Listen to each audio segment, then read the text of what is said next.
God is the only one that has the right to take people's lives, no one else. It says in the 10 Commandments, thou shalt not kill. The reason why God is the only one that has the right to take people's lives is because he's the one that gave us life, okay? He's the creator of this world. He gave me life, he gave you life.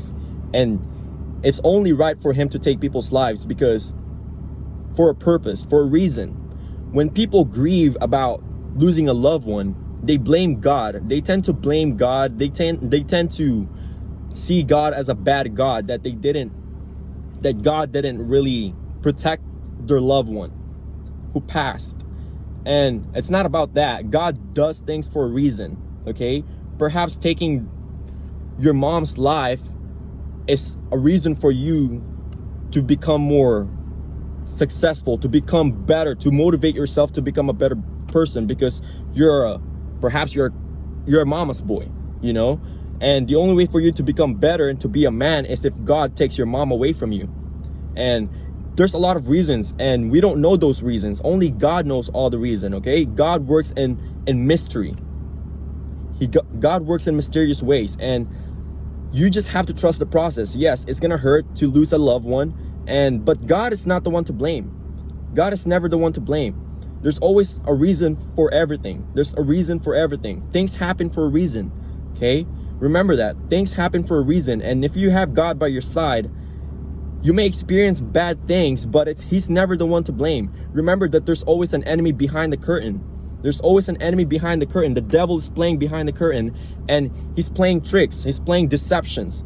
It's so easy to blame God nowadays because God is the most obvious one to blame. They don't see the devil. They don't see the devil playing behind the curtain, you know? And yes, losing a loved one is hard. It's tough. But just know that they are watching over you, that they are with God while you're not yet with God. So you have to do things that will fulfill God before he takes your life, you know? Once he takes your soul, once he takes your spirit, you want to make sure that you've done good things on this earth, so that way once you meet God in the afterlife, you can tell him, hey, God, I've done these good things, and I wish that they're enough to satisfy you, to please you, you know? And God will say to you, you know what, son, these are good enough. You know, you've done your best, and I'm proud of you. And you're going to be with God forever and ever, you know? And it's going to be a good afterlife, man. You're going to be rocking with God. You're not going to be in this world where full of hate.